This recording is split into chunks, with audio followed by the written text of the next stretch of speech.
think the reason why they're called lifestyles because it's the condition, it's the way people live, the way they eat, the way they spend their days or not spend their days, the way they don't do much during the whole day that has led them to that condition. That's why they are called lifestyle diseases.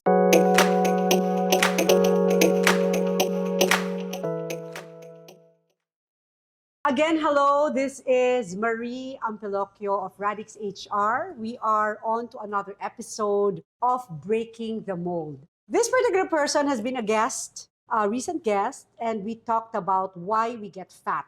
And today's episode is called Food as Medicine. Please welcome somebody who is actually known in the corporate field, having been an executive for the last 4 decades with brands such as Procter & Gamble, IBPAP as its first president, and most recently, one of the most senior executives for San Miguel Corporation. Please welcome a real athlete, triathlon, and more. We can talk about that as well, Mr. Oca Sañez.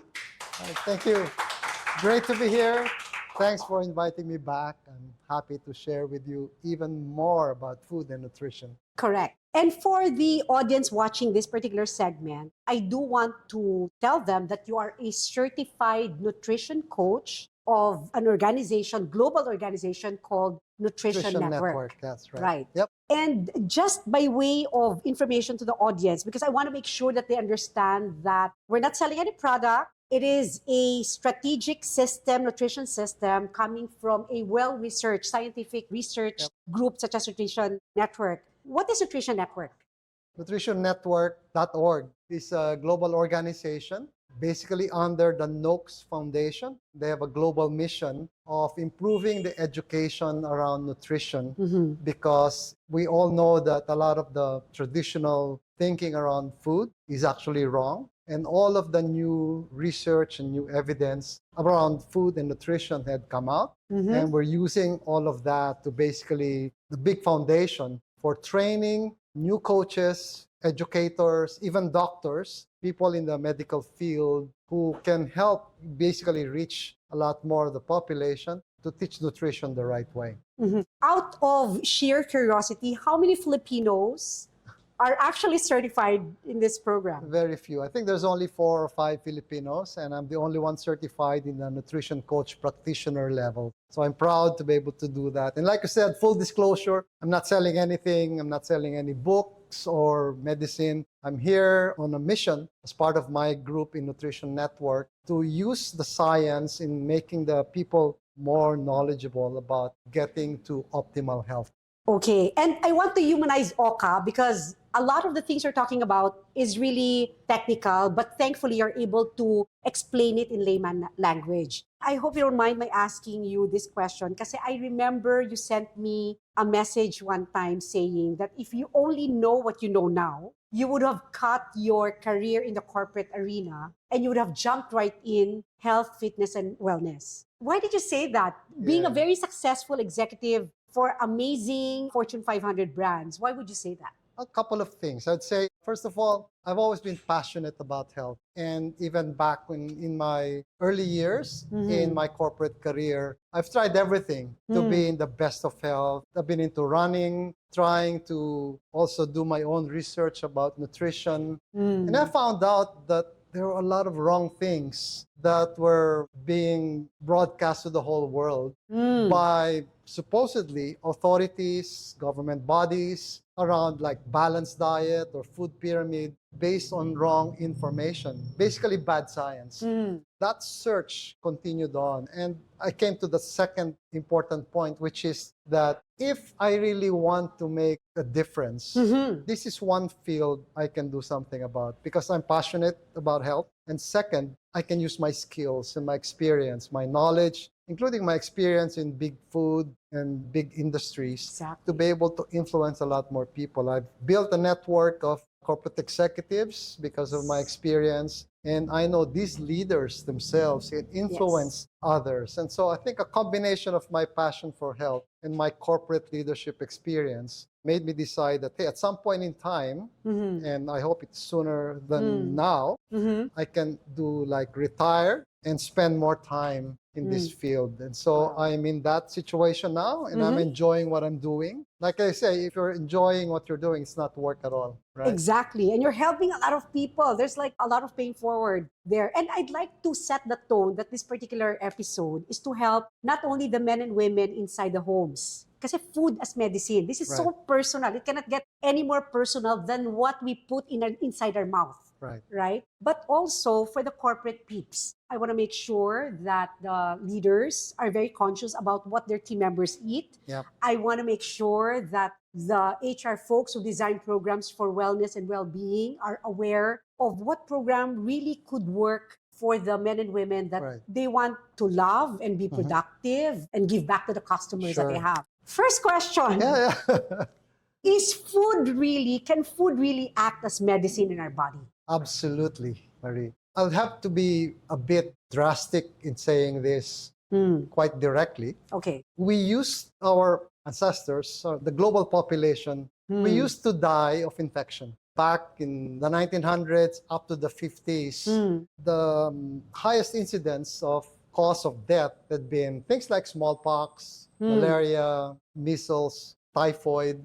People died because of infection, because of germs. You know, the germ theory. You can research, you can go back to the 40s and the 50s. We died because of germs. We died because of infection. But that was in the 50s. Right. But if you look at how people die these days, we die of cardiovascular disease, heart attacks. That's number one. Yes. We die of complications from diabetes, complications from Alzheimer's, and other what they call lifestyle-related diseases. People don't die of infection anymore. Even with COVID, it's not the COVID that killed them. You know what killed them? It's the comorbidities. It's because that they are had highly related right to. Because they didn't have the resilience to be able to fight the virus because they had cardiovascular problems, they had diabetes, they were overweight or obese. 70% of those who were driven to the ICU were obese or diabetic.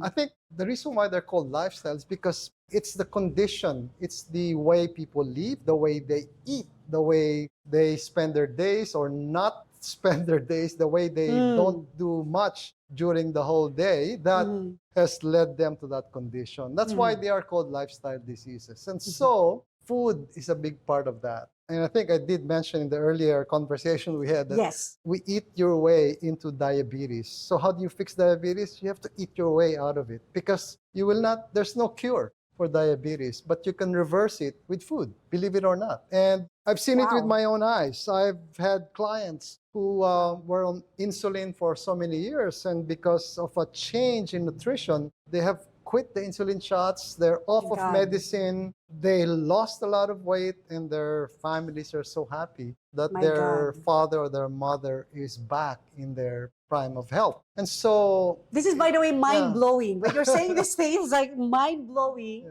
not to be many people even know or can accept a simple statement, fully loaded, that you can eat your way in and out of it, especially in the case of diabetes. Diabetes is just one example. We have to understand the concept of metabolic syndrome. Right. We did talk about that briefly last time. That is a state of being unhealthy inside of you. You may look like you're fit, but you may not be inside of you. And there are symptoms of that. If you have visceral fat, basically the fat around the organs, if you have high blood pressure or normal blood pressure but with medicine, or you have high blood sugar, or you have big waistline, there are conditions that define metabolic syndrome. Now, by itself, it's not a disease. There's something wrong with you. That's why it's called metabolic syndrome. But it can lead to those chronic diseases. That's the next step. If you have metabolic syndrome for a long period of time, and sometimes it goes back years or even decades, the next step will be things like diabetes, cardiovascular diseases, PCOS in the case of women, fatty liver disease, which is a very recent disease, and even Alzheimer's and neurological diseases. You don't want to be in those chronic diseases. So you need to go back. You need to understand, okay, why am I in a metabolic syndrome state? And how can I reverse that? So that's where nutrition comes in. That's where Right. lifestyle comes in. That's where food Yep. as medicine can come in. So one question that I have that I'm sure is the same question as everybody else. People will say, for example, on the aspect of high blood pressure, which apparently is something that is widespread amongst maybe globally, but also among the Yeah. Filipino Yep. people, Yep. right? It is. Yeah. And people are saying, you know what? I'm healthy, Oka, because my blood pressure in the last few months have always been 100 or 120 over 90. And then I know this is a story that came from me. And then I know some people as well. But you ask them, okay, but you're taking medicine, you're taking maintenance for that, right? Everybody would say, yeah. And your answer is, you're not healthy. You're not. Yeah. Because they're taking medicine, You're not taking because they have medicine. the right number Yep. or digits for their blood pressure Right. means that they are healthy Yeah, until it's taking that med is basically a band-aid. It's like saying, Oh. okay, kung ang passing grade is 120 over 80 and I'm not making it, you right. need a quick fix. How do Right. I bring down my 140 to 120? You can have some quick medicine to be able to address that. But did that fix the cause? Did you go back to the root cause of that problem? You did not. You're just masking it. If you want to fix the hypertension and you don't want to blame your father because it's not genetic, Right. then what do you do? Mhm. You need to understand what's causing the hypertension. Right. See? Right. And you know what? The biggest driver for hypertension is insulin resistance. We did talk that, right? Yes, we did in the last Yeah. episode. Insulin resistance is a condition where your hormone insulin is persistently high because it's trying to correct a blood sugar problem.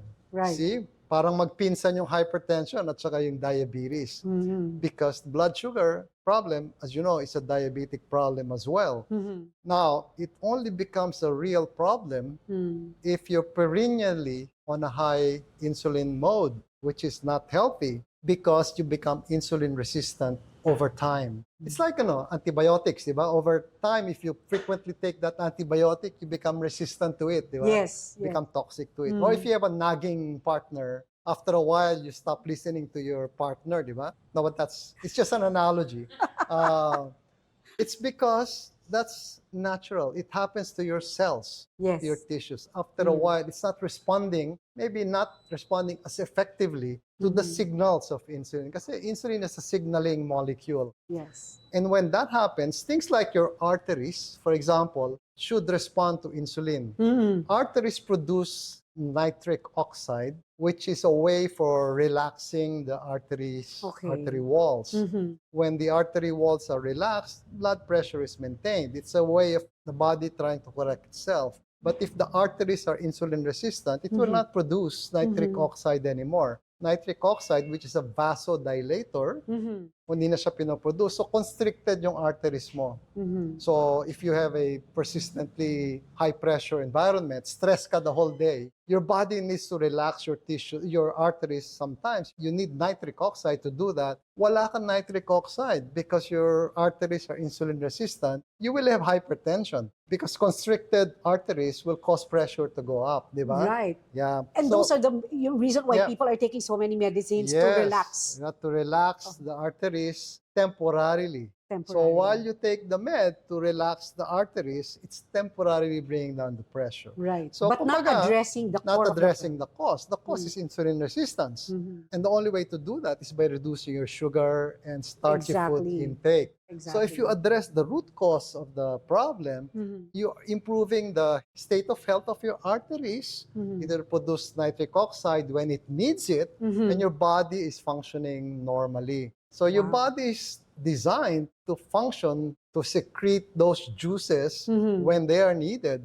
But your way of eating is making those parts of your body sick, and therefore they're not able to respond to insulin or produce nitric oxide. And that's just one example in the case of hypertension. Those things happen in other parts of the body that cause other problems. Wow. And now, so the other question that I have in relation to high blood pressure per se is, if you have high blood pressure, are you automatically tagged as somebody with a heart problem? Well, not necessarily, but it can lead to major cardiovascular problems.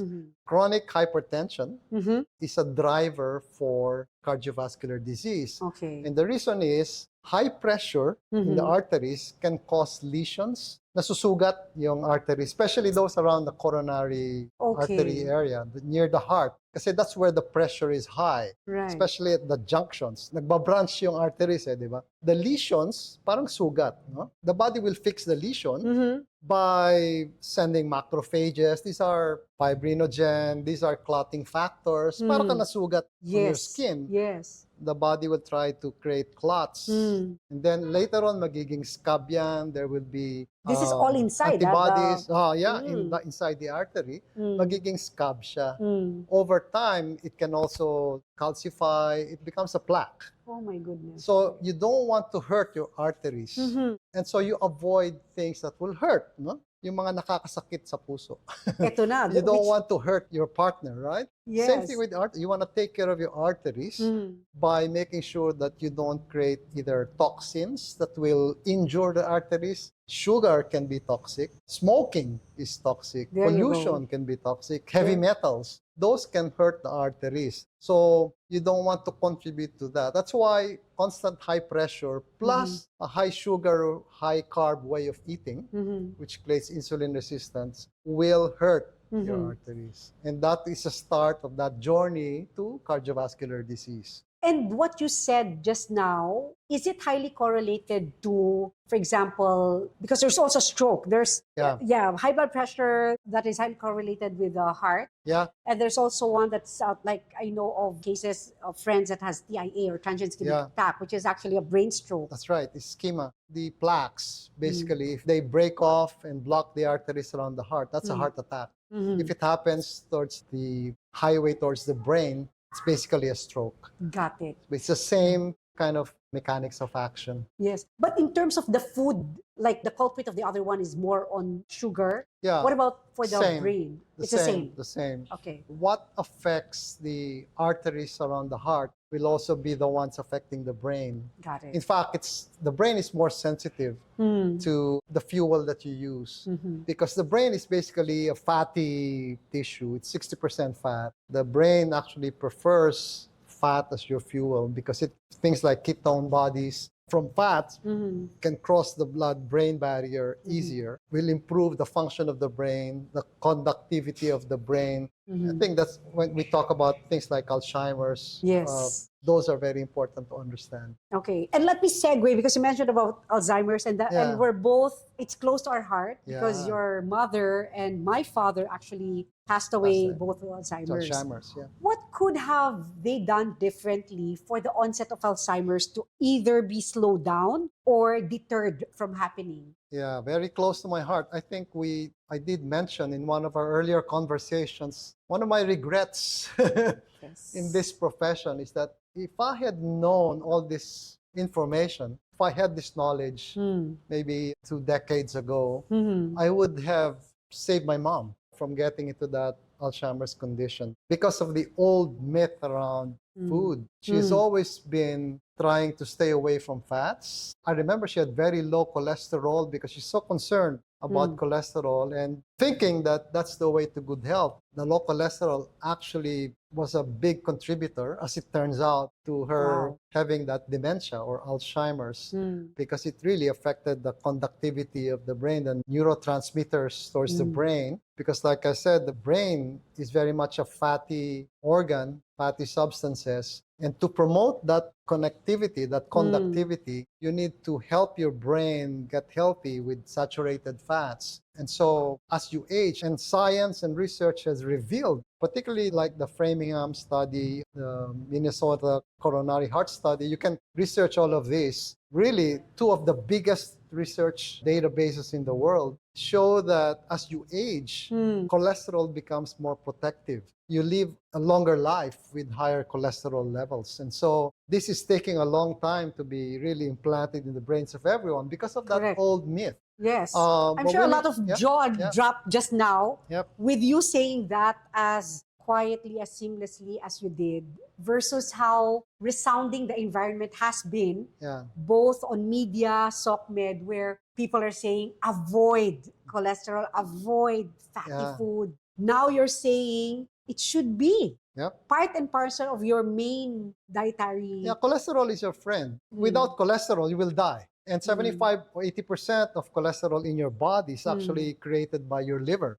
Your brain makes some cholesterol as well for itself because the brain basically feasts on cholesterol. Now, the problem is a lot of the old thinking blames cholesterol for a lot of bad things. With the thinking that the cholesterol in those plaques I mentioned is what's creating all this stroke and problems with heart attack. The cholesterol LDL, that's what's being measured. Yeah. They're in there because they're trying to cure the infection. LDL basically is a part of our immune system. There you go. And so, like I said, the older you get, it becomes more protective because you have a way of fighting infection. Without cholesterol, you will not be able to synthesize vitamin D, CoQ10, your hormones. A lot of your sex hormones and basic enzymes are helped by cholesterol in your body. So it becomes a problem only if you have oxidized LDLs. And I think that term may be new to a lot of our audience, but oxidization, or technically in the body, it's peroxidization, is like rusting of the proteins. When you expose the proteins to bad oils, for example, the villain in this one is bad oils, and even sugars can oxidize. Parang rusting. When you say oxidize iron, it's rust, diba? Yes. It's what's happening to the proteins. Hemoglobin is a protein. It oxidizes your blood. A lot of our LDL can be oxidized by these bad oils. And when that happens, it becomes a sick LDL, and macrophages kind of eat them up and kinds of adds up to the plaque. But it's not because of LDL that's in there, the LDL cholesterol. It's because of the oxidization. What you want to do is avoid being exposed to free radicals. Yun yung byproduct of eating too much starch and sugars. And sugar. My God, we could not overstress it. I think if we are to count the number of times we said sugar and carbo and bad oils. I mean, those are the things that I want our audience to pick up from. But I want to draw some light or attention to vegans and vegetarians because they don't get to eat meat. And I'm curious, like, which food group can they go to that where they can draw the protein side of the nutrition? I think the sad part of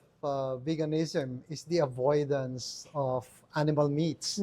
So they're depriving their bodies of a very highly nutrient source of proteins. And there are some minerals that are in there that they're missing as well. Vitamin B12, zinc, omega-3s, heavy dose of magnesium. Those are missing in their diet. And so we know this. A lot of vegans supplement a lot. They have to supplement. Yes. And that's because their doctors know that they will have deficiencies in a lot of these vitamins and minerals. So what they can do is, if some of them can opt for octo-veganism, which means they allow eggs. That's a protein that will make source. a big difference, because eggs they're a good source of vitamin D and even B12. But if they can't, they can go for fish if they are okay with pescatarianism, right?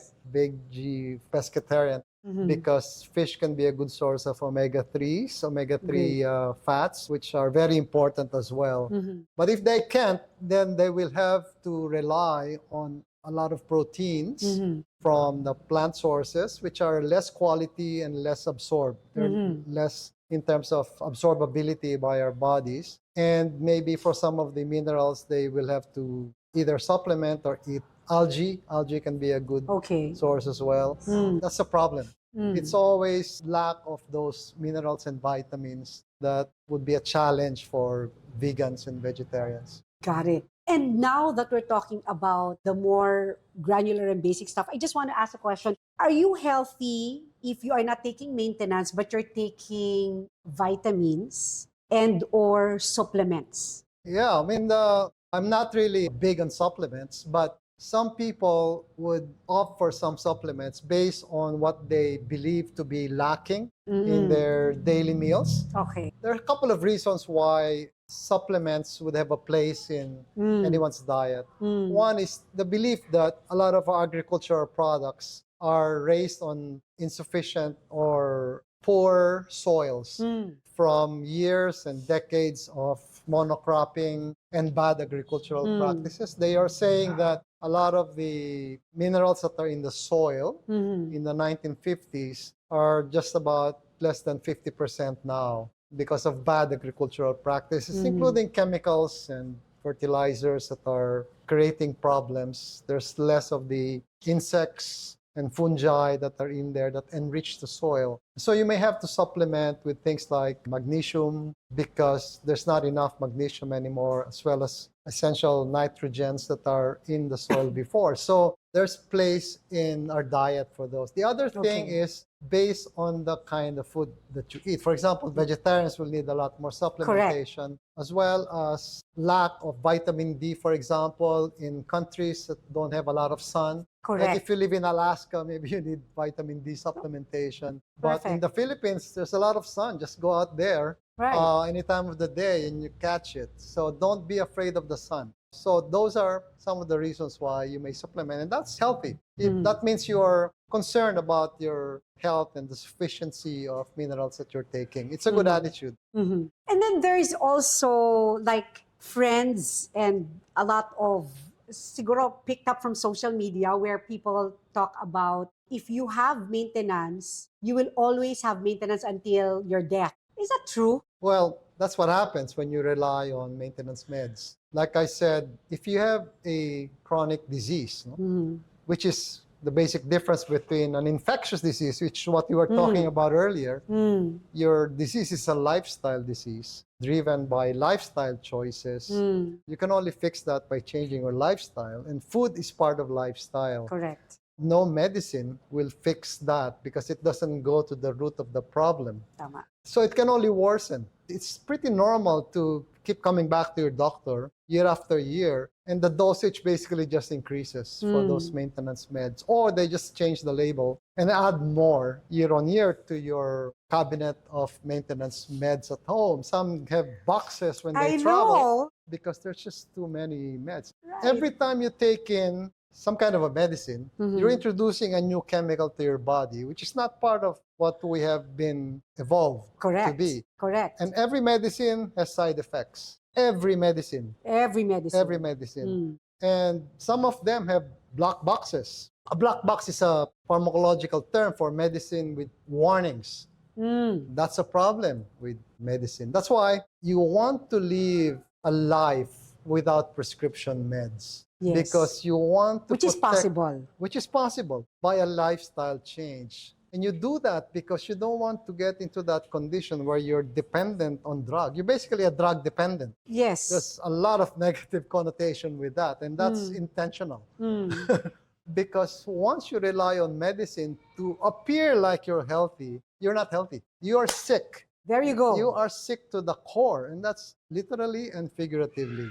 You're sick inside. So to be able to stop that progression, you go back. You go back, in technical terms, you re-engineer yourself. Go back to the root cause. Correct. If it's a lifestyle problem, change the lifestyle. And it's been proven so many times, even with my own clients. They can reverse it. They can change the way they're eating. I'm not saying it's easy, but it's simple. It's simple to understand what's happening to the action of sugar and insulin and fats, the hormonal effect in your body. They're not complicated. If you read the science, if you read those evidence that support that, it's very simple. You remove carbs and sugars, you remove the synthetic seed oils, and eat real food. How complicated is that? It is not, right? know. But it can be difficult. I'm not saying it's easy. Yes. But it's very simple. It's very simple. And that's really going back to our ancestral ways. Exactly. It's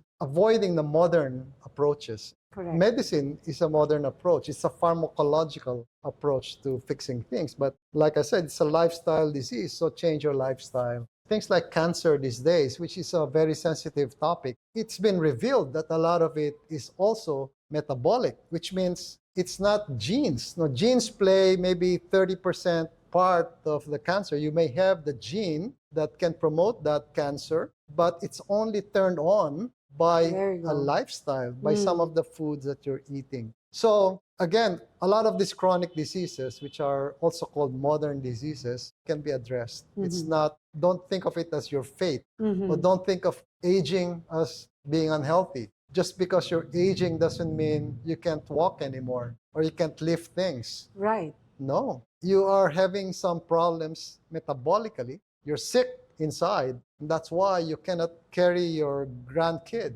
anymore, even if you can, even at that age, because you should be able to do that. You should be able to function. If you're metabolically unhealthy, if you have metabolic syndrome, those things will be affected.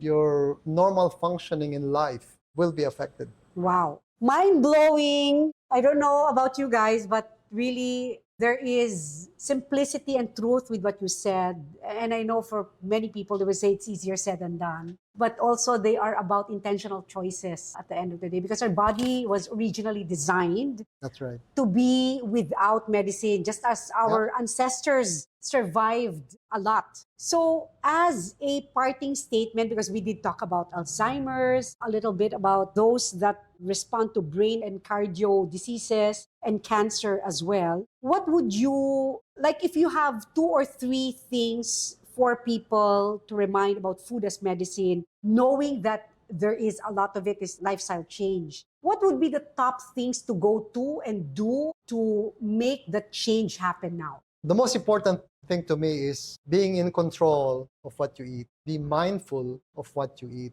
with the thought of understanding what that food is doing to your body. Food is nutrition. Food is what's keeping you alive. It's not there to just address a hunger or a feeling of happiness, because there's probably some void in your life that you're looking to eating as a way of filling that void. That's a wrong way of a wrong attitude towards food. Right. Food is not there to entertain you. Because the problem is, it's already a form of entertainment now with all the TV It shows is. you have on food. Oh my God. There's a way of looking at food as a way of keeping you well. If you put something in your mouth, before you put it in your mouth, ask yourself the question, is this going to make me sick or not? Is it going to make me strong? Is it going to make me a great, fantastic grandfather or grandmother because I can still play with my apos, I can still go out with my friends and travel to Rome and all that? Think about those things. Or is this food going to put me tied to my bed or tied to a dialysis machine in the last 10 years of my life? Everything that comes into your mouth will dictate what you'll be in the future. Second, take that attitude towards having control not only of what, but having control of your life. As one of my professors said, you have so many problems in life, and then you get sick, and all of a sudden you have one problem. Exactly. That's a very powerful statement. Yes. Because that's the only time you realize that, hey, health is very important pala. And interview any person out in the hospital or in ICU, and that's what they'll say. I wish I had taken well of myself, taken very good care of myself. Steve Jobs said that word as well. That was his first statement. I wish I had taken care of myself better. Be in control of yourself. I mean, you can make choices into what goes into your mouth. You can prepare for dinner, you can prepare even for a party. If you know that in that party they will only serve bad food, then you might want to think about eating something at home first, because I'm in better control of what I have at home. Right. A little bit, even just, a couple of eggs. So that when you get to the party, you will not have this craving for all of the bad stuff that's in there, and then you end up feeling guilty. If you know that you'll be traveling in the day, you take the plane or bus or whatever, maybe you need to make some bound. Think about that, a strategy for staying in control. Because the moment you lose control, and that's when you leave your fate to the environment. That's when you say, bahala na, may gamot naman eh. You know what? Years from now, when you're tied to a dialysis machine, you will regret having done that. Yes. You will. And again, that's a major investment that only requires a change of mindset. Really, it's all just in your mind. Absolutely. You can change your thoughts, your beliefs, so that will change your behavior. And you have control of your mind. You can do it. And thank you for being so on point. And you said it in the most calm and respectful way, but these are powerful statements to make. And I hope our target audience, which are really the working men and women who have a family, who actually have work, can gravitate towards this particular paradigm or concept of healthier living, that food can be medicine. Don't use medicine as medicine, right? Yep. With that said, Oka, my goodness, a lot of mind-blowing. I think this talk will expand further, Sure, and I think we yeah. will get comments and feedback. So we'll get ready for that as well. But at this point in time, I'd like to thank you again for being so bullish, on point with your responses to this particular topic. Thank you so much, Oka. Happy to do that. Thank Right. you. Thank you. That's all we have for Breaking the Mold on food as medicine. Thank you.